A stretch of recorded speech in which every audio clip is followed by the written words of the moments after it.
Bonjour à nouveau et bienvenue sur The Master's Voice. Je suis Célestial et vous êtes les bienvenus sur cette chaîne. Aux anciens comme aux nouveaux abonnés, vous êtes tous très bienvenus. Veuillez vérifier le menu à 3 points en haut ou regarder en bas de l'écran jusqu'à ce que vous voyez une petite icône d'engrenage. Cliquez dessus, cliquez sur le mot qualité, puis augmentez la qualité de la vidéo à 720 ou 1080 TSP afin d'avoir une image bien nette pour suivre. Je suis toujours profondément engagée dans la série en cours sur l'Amérique et pendant un très court moment, nous allons nous concentrer non seulement sur les paroles prophétiques et divines du Seigneur, mais aussi sur une personne en particulier, une figure significative et inspirante. J'en ai parlé sur le blog. Si vous êtes un lecteur régulier du blog, vous savez que parler de cette personne n'est pas ce que je préfère, mais je rends à Dieu l'honneur et la louange qui lui sont dus. Quoi qu'il nous amène à traverser, il nous en fera sortir et donc sans plus tarder, allons dans cette parole prophétique. Vous voudrez peu être visiter le blog pour plus d'informations concernant les références particulières utilisées lorsque je transmets les paroles prophétiques du Seigneur, mais il y a plus qu'assez d'explications sur les raisons pour lesquelles j'utilise ces références.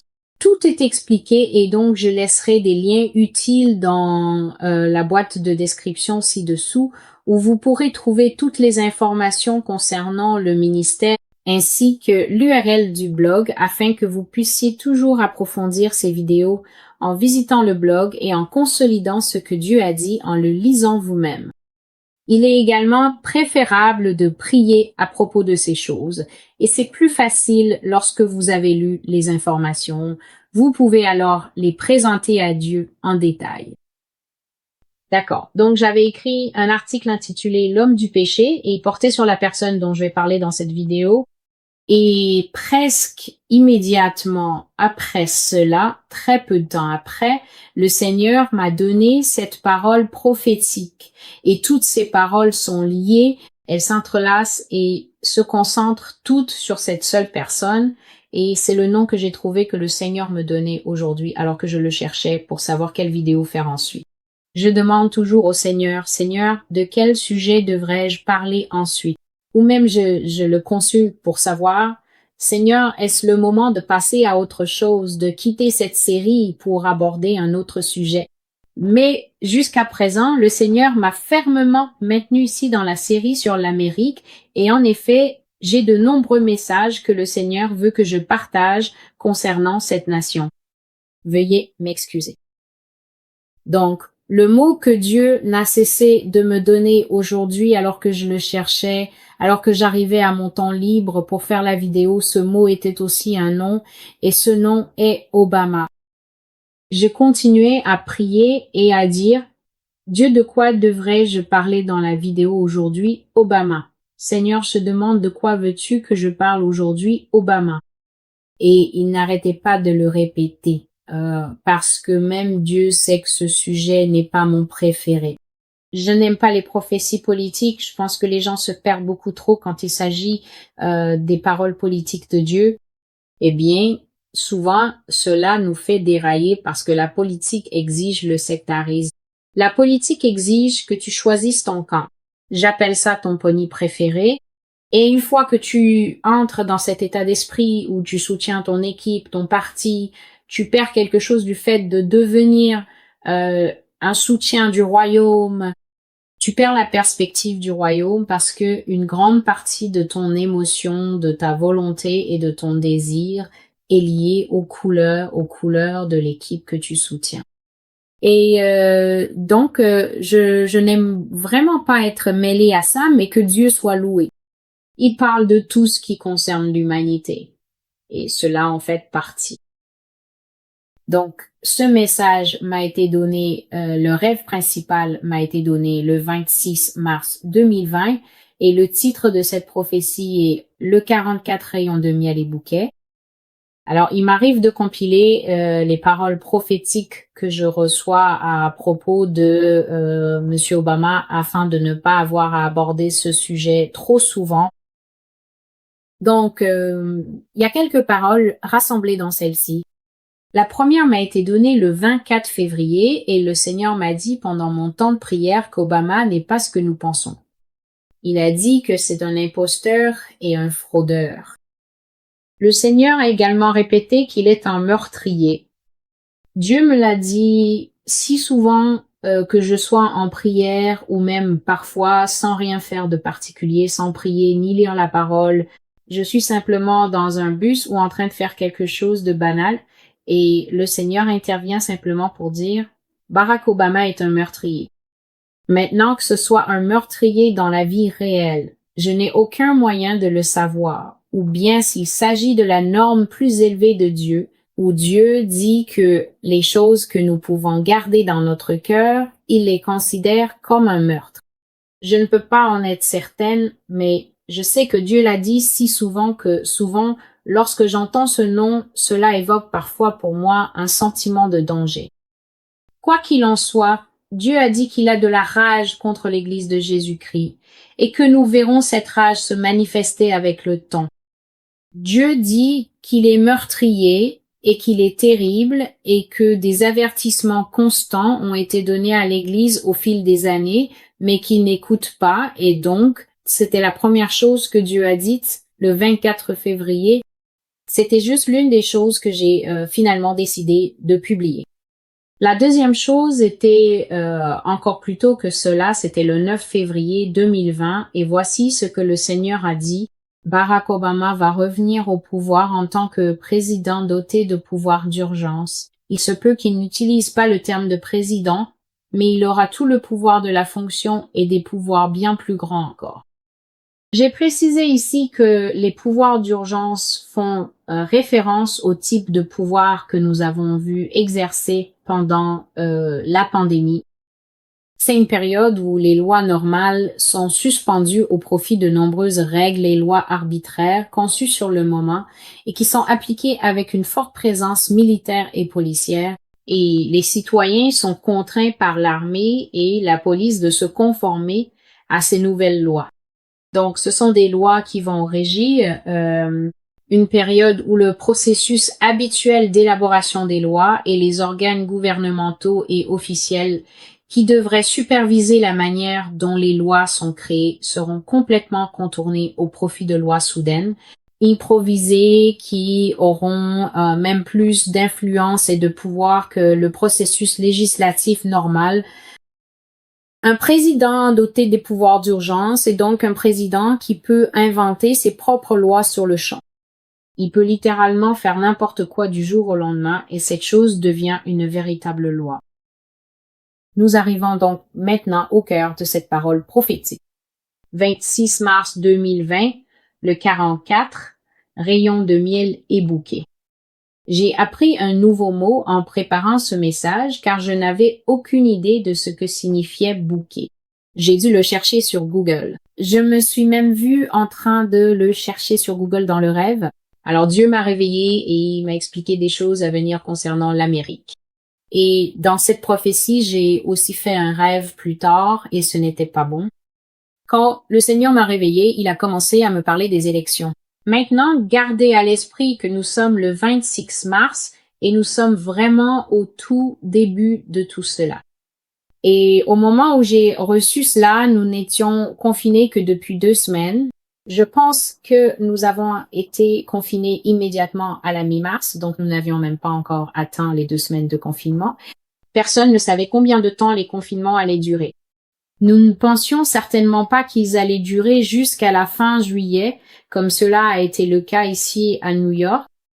Donc, à ce moment-là, la seule incertitude à laquelle nous faisions face était de savoir si les primaires démocrates allaient même avoir lieu parce que le confinement était en cours et que tout était mis à jour pour les citoyens des États-Unis au jour le jour. Et à ce moment-là, M. Sanders était extrêmement fort dans la course. Il était largement en tête devant le président actuel et tout le monde à cette époque pensait qu'il serait facile pour lui de décrocher l'investiture démocrate. Cependant, lorsque le Seigneur m'a réveillé, il a parlé d'une manière si étrange et il m'a dit « Célestial, le vainqueur des primaires sera Barack Obama. » J'étais encore à moitié endormi. Mais j'ai dit, Seigneur, Obama ne se présente pas à la présidence, alors comment pourrait-il gagner quoi que ce soit? Mais le Seigneur a dit, Obama va gagner les primaires. Les primaires vont revenir à M. Biden et quand ce sera le cas, elles reviendront aussi à Obama. Il a dit, ne fais pas attention à qui est en tête dans la course. La clé du retour d'Obama au pouvoir en Amérique sera Joe Biden. C'est la clé. Il a dit, quand tu entends Biden, comprends que Biden est synonyme d'Obama. Le Seigneur a ensuite continué à me parler. Il s'adressait à moi de manière très conversationnelle et pendant qu'il le faisait, je voyais des images qui, croyez-le ou non, se sont réellement réalisées en novembre et quelques mois auparavant. Le Seigneur m'a dit que Obama allait connaître une renaissance aux États-Unis, qu'il était resté discret, mais que désormais, on allait le voir retrouver beaucoup de notoriété lorsque Biden serait nommé au point que cela susciterait une puissante nostalgie dans le cœur des Américains. Il a dit que lorsque la course aurait lieu, les caméras allaient se concentrer intentionnellement sur Obama afin de toucher le cœur des gens et leur rappeler le bon vieux temps. Le Seigneur a dit que l'Amérique serait galvanisée à la vue de ses deux amis préférés de retour sur la campagne électorale, Obama et Joe et Barack à nouveau réunis, et qu'il deviendrait un sujet de conversation tendance dans le pays sur le plaisir de les revoir ensemble. Le Seigneur a ensuite dit qu'au fur et à mesure que la course avançait, les gens verraient de plus en plus le visage d'Obama et que ce serait lui qui calmerait l'Amérique alors qu'elle commencerait à traverser des mers houleuses pendant le processus électoral. Et Dieu a dit que ce serait lui qui ferait des promesses avec M. Biden et même en son nom. Mais le Seigneur a dit que c'était la montée vers la destruction, le calme avant la tempête. Et donc, il me parlait et j'ai eu cette vision. J'ai vu la carte des États-Unis devant moi et elle s'est illuminée comme un sapin de Noël et ce que je voyais, c'était des lignes téléphoniques. Vous savez autrefois comment l'opératrice téléphonique avait cette console devant elle et qu'elle commençait à s'illuminer avec les appels. L'Amérique s'est illuminée exactement de cette façon, alors que les citoyens de la nation s'illuminaient de souvenirs heureux qu'ils associaient à la précédente présidence de M. Barack Obama. Ainsi, le pays s'est allumé et il y avait ce bourdonnement chaleureux alors que tout le monde commençait à parler, à s'agiter, à rire et à discuter d'Obama et Joe, Obama et Joe. Et j'ai vu tant de photos de cet homme défiler devant moi, des images vraiment nombreuses. Je l'ai vu dans sa pose caractéristique où il remonte les épaules, comme pour dire clairement « au travail, l'Amérique ». Je l'ai vu parfois poser ses deux mains sur le pupitre ou le podium pendant qu'il parle, comme un homme ordinaire, un homme auquel tout le monde peut s'identifier. Et j'ai vu des photos où il passait un bras autour du cou de Biden et tous les deux souriaient et riaient, mais celui qui riait et souriait le plus, c'était Barack Obama. Il était extrêmement heureux sur ces photos que Dieu me montrait. Et j'ai même vu des images où il se tenait seul au pupitre, donc il faisait des discours tout seul et Biden n'apparaissait nulle part sur les photos que Dieu me montrait. Et j'ai vu d'autres photos où l'équipe de campagne de Biden se tenait en retrait, fière avec Biden, et il regardait Obama pendant qu'Obama parlait, et Obama disait à l'Amérique, allons-y, faisons-le. Et il a mené une grande partie de la campagne au nom de Monsieur Biden. Tout le monde se concentrait sur lui comme s'il était l'attraction principale, mais moi, tout juste réveillée par Dieu dans mon lit en regardant ces images, j'ai été stupéfaite que les États-Unis puissent être à nouveau aussi imprudents et aussi crédules. Et donc, le Seigneur ne m'a pas dit comment cela pourrait arriver, mais il a dit qu'avec le temps, Obama serait mis en avant pour diriger l'Amérique. Et il a dit qu'il ne l'appellerait peut-être pas exactement président, mais à toute fin utile, il sera commandant en chef et il sera, et je cite, le chef de ces États-Unis. Le Seigneur m'a dit, Célestial, prépare ton cœur à vivre un jour dans l'Amérique d'Obama. Mais alors que j'étais assise là à écouter Dieu, je n'avais aucune idée de ce que cela signifiait même. le Seigneur a même dit qu'il y avait des plans pour assassiner l'homme qui a récemment quitté la présidence. Et j'ai déjà apporté cette prophétie de nombreuses fois sur ce blog, donc je n'insisterai pas sur ce point ici. Ce n'est pas le sujet de cette prophétie en particulier. Le Seigneur a dit que le retour d'Obama serait intimement lié à la désintégration et à l'effondrement interne des États-Unis. Donc, je me suis endormie après que le Seigneur m'a montré ces images, la nation s'illuminant comme un standard téléphonique, le bourdonnement chaleureux alors que Obama commençait à jouir de plus en plus de notoriété pendant ce que Dieu me montrait comme étant une campagne certaine pour Monsieur Biden. Veuillez garder à l'esprit que le 26 mars, tout le monde était paniqué à cause du confinement et personne ne pensait que Biden, qui avait plus de 100 points de retard sur M, de Sanders allait soudainement sortir un lapin de son chapeau et gagner les primaires. Donc, voici le rêve que j'ai fait lorsque je me suis endormie. J'ai vu une ruche devant moi. Elle était saturée de miel et elle brillait de lumière. Elle avait l'air si parfaite, succulente et belle que j'ai écrit qu'elle ressemblait à un dessin animé. Et j'ai vu le chiffre 44 écrit dessus. Maintenant, pour donner un bref résumé à propos du chiffre 44, je ne suis pas une adepte de la numérologie et je ne crois pas que les chrétiens doivent se laisser guider par des chiffres spéciaux, des signes ou des choses de ce genre, car j'ai toujours averti que si vous avez un cœur qui pratique encore ce christianisme de base, ce lait spirituel qui n'est rien d'autre que de la chair de bébé face aux choses profondes de Dieu, vous serez très désavantagé à la fin des temps, car l'Antéchrist a été présenté et montré comme un homme capable de faire de grands et puissants prodiges. Et l'une des choses qu'il sera particulièrement capable de faire, c'est de reproduire des signes. Si vous êtes un chrétien qui est encore obsédé par les signes, que Dieu vous parle, mais que vous avez quand même besoin de voir cette plaque d'immatriculation avec votre date d'anniversaire ou vos chiffres ou lettres spéciales ou ce genre de choses, vous jouez encore à la limite de ce qui relève de la divination et de la chair, et vous serez en danger, car à la fin des temps, l'Antéchrist sera particulièrement capable de manipuler ce qui semble spirituel et d'égarer beaucoup de gens. Mais pour moi, le Seigneur a commencé à me poursuivre, pour ainsi dire, avec ce nombre 44, et même si je ne vais pas entrer dans les détails ici, il a été utilisé pour une raison précise. Monsieur Obama a été le 44 président des États-Unis et pour moi, Célestial, le Seigneur l'appelle effectivement le numéro 44. Donc, j'ai vu cette ruche briller et rayonner d'une lumière jaune comme quelque chose sorti d'un dessin animé de Winnie l'ourson et le nombre 44 y était inscrit. Il y avait aussi une ligne au-dessus de ma tête que j'ai appris plus tard du Seigneur être une ligne du temps. Il y avait donc une corde, une longue ligne suspendue dans l'air au-dessus de ma tête, et d'abord, juste devant mes yeux, suspendue à cette ligne, se trouvait la ruche jouteuse dégoulinant de miel avec le numéro 44 dessus. Mais ensuite, alors que je regardais plus loin le long de la ligne, donc dans ma ligne de mire, si vous imaginez la perspective allant vers le futur dans cette direction, j'ai vu un autre objet suspendu à la ligne et j'ai vu que c'était un cocon gris et froissé. Je n'ai pas aimé son apparence dès que je l'ai vu.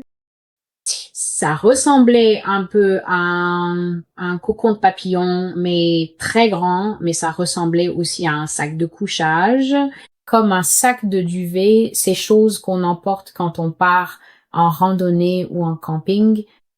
Et la façon dont il était suspendu, il avait exactement l'apparence d'un cadavre dans un sac comme on nous le montre dans les films.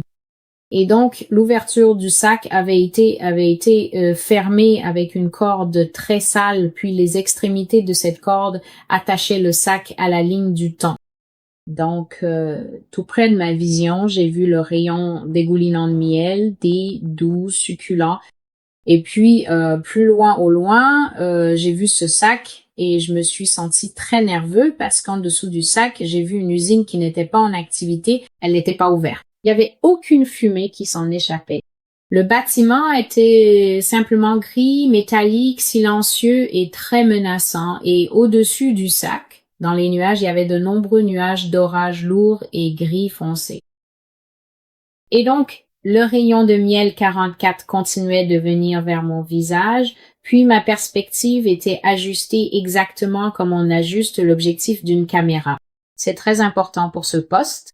Alors, le Seigneur ajustait l'objectif et le rayon de miel était tout ce que je voyais. Puis il ajustait à nouveau et le rayon de miel devenait flou. Et au loin, je voyais ce sac de mort. Et donc, cela continuait d'alterner. Et puis, juste vers la fin du rêve, j'ai pu voir les deux objets sur la ligne du temps en même temps et j'ai vu le mot bokeh écrit sur le sac. Puis, vers la fin du rêve, j'ai vu Google et j'ai vu mes propres mains en train de chercher sur Google ce qui est bokeh. Puis, je me suis réveillée. Donc, quand je me suis réveillée, la première chose que j'ai faite, évidemment, a été de chercher le mot bokeh sur Google. Je n'en avais jamais entendu parler auparavant. Et quand j'ai cherché sur Google, je me suis sentie encore plus mal que ce que je ressentais déjà à cause du rêve. La signification de bokeh est la suivante. Le bokeh est un effet en photographie amateur et professionnelle où une partie de l'image est délibérément floutée et déformée afin que votre œil, en tant que spectateur, soit forcé de se concentrer sur une autre partie de l'image. Donc, dans le bokeh, si vous y réfléchissez, on place généralement une fleur au centre de la photo et peut être à l'arrière-plan, il y a le visage d'une fille, mais ce qu'on fait, c'est flouter tout l'arrière-plan pour que seule la fleur soit nette et que vous ne puissiez pas voir le visage de la fille, ni l'herbe sur laquelle elle est allongée, ni rien d'autre. Votre regard est attiré par la fleur. Et donc, j'ai vraiment cru que bokeh signifiait la mort parce que j'ai vu ce mot écrit sur un sac qui contenait clairement une personne décédée et j'ai pensé que bokeh voulait dire mort ou mourir, mais en réalité, bokeh signifie flou. Cela veut dire rendre quelque chose flou. Et j'ai donc commencé à comprendre que la partie mort de la vision ou du rêve que j'avais eu était floutée et que seule la partie douce et apaisante était nette et clairement définie. Donc, la partie douce, agréable et plaisante était très nette, mais le sac de la mort était très éloigné. Et le Seigneur m'a donné cette compréhension. Le retour d'Obama, la venue d'Obama va être merveilleuse, magnifique, glorieuse et plutôt épique. Ça va épater tout le monde et ça va les ramener directement à cette période de contes de fées où tous leurs sens seront imprégnés et saturés d'un sentiment très proche du miel que les gens regrettent et dont ils ont profité pendant les 8 années de pouvoir où il était en fonction. Ils vont voir du miel et goûter au miel alors qu'ils chemineront avec lui et Joe Biden sur la voie des souvenirs. Tout ce que l'Amérique verra, c'est ce conte de fées à la Winnie l'ourson, imaginant à quel point ce serait formidable si seulement leur ancien leader bien-aimé et son vice-président pouvaient à nouveau gouverner, si seulement il pouvait revenir vers eux en tant que président. Il a dit que le retour de cet homme sur la scène publique et dans la conscience collective brouillera la réalité qui se cache derrière. Cela brouillera à quel point il est vraiment dangereux et à quel point une ère démoniaque et oppressive sera inaugurée lorsque nous le verrons revenir sur le devant de la scène.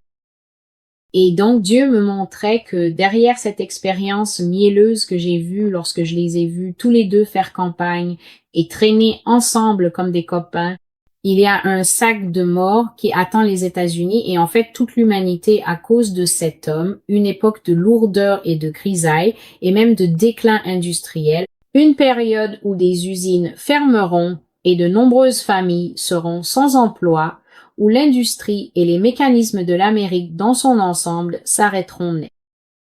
Le Seigneur a dit que la faim rôdera dans ce pays, d'une manière que nous ne pouvons pas imaginer.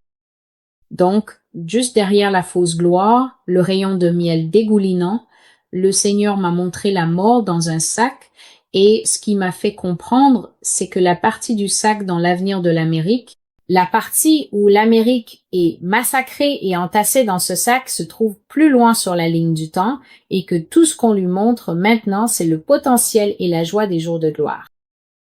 J'ai bien dit que ce n'était pas un rêve agréable ni une révélation plaisante. Cela n'annonce rien de positif pour la nation américaine, surtout en ce qui concerne le leadership qu'elle a favorisé et qu'elle a maintenant choisi.